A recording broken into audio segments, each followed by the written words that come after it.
Hey everybody, we're back with another Tips for Everyday Living. This week we're going to look at how to operate a snowblower.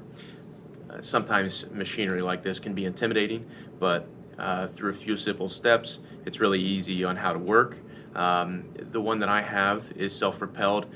There's multiple models that you can get. There's multiple features that you can get on them, and depending on how you buy it, if you're able to buy secondhand off of Craigslist or Facebook Marketplace, you might be able to spend $100, but some of these new can run a couple $100 up to $1,000. So if you have the money and you're willing to spend it, it can save you a lot of effort and time in shoveling. So stay tuned, check it out, and hopefully you'll get the confidence to be able to run a snowblower rather than hurting your back shoveling.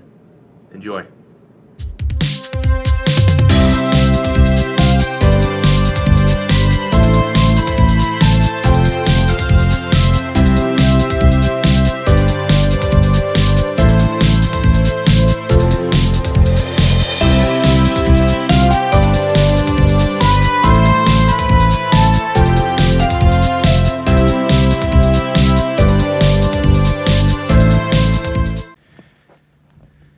Snowblowers are really beneficial because it allows the user to move a lot of snow very quickly and efficiently. It saves a lot of energy and a time as well. Let's look at some of the controls. So this left one here, all you have to do is pull it down, and that will turn on the auger.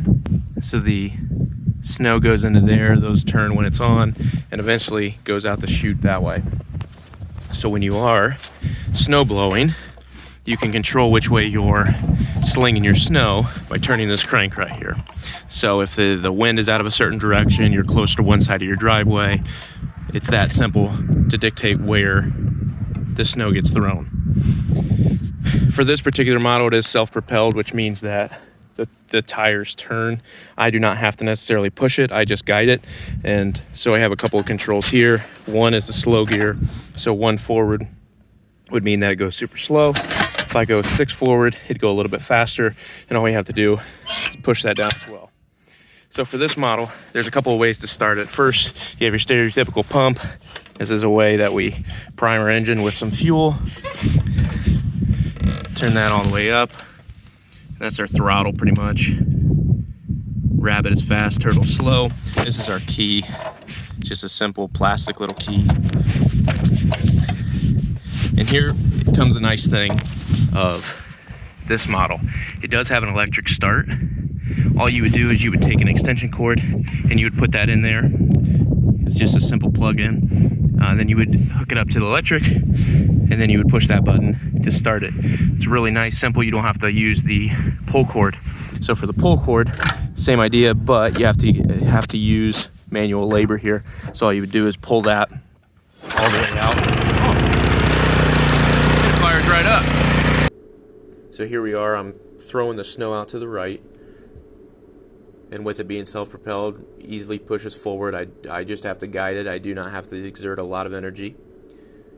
And now in a second, I'm going to change the chute to throw the snow out front, but you'll notice, depending on the wind, you might get a face full of snow like I did here.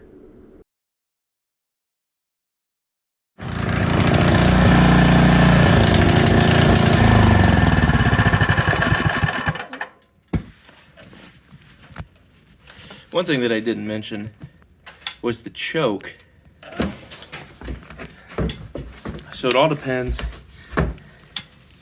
on what model you have, but there's going to be, on a small engine like this, there's always going to be an option for a choke. Basically, if you haven't started it in a while, it does something with the air-fuel mixture that allows it to fire up a little easier. So if it hasn't been fired in a while, you'll choke it first. I was really surprised that mine fired up on the first pull, but that's another option as well. And then if you want to stop it, just like I showed you there, take it down to the stop, or you can take the key out that I told you about. One last little thing to realize, this is a small engine.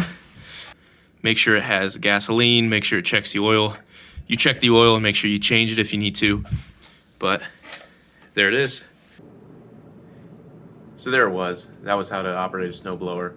Very simple. You don't need to be intimidated by it at all. and hopefully, like I said, it can save you some time and effort in when we get a lot of snow here in our Ohio weather. So thanks for watching, and check back next week for meal planning. Thanks.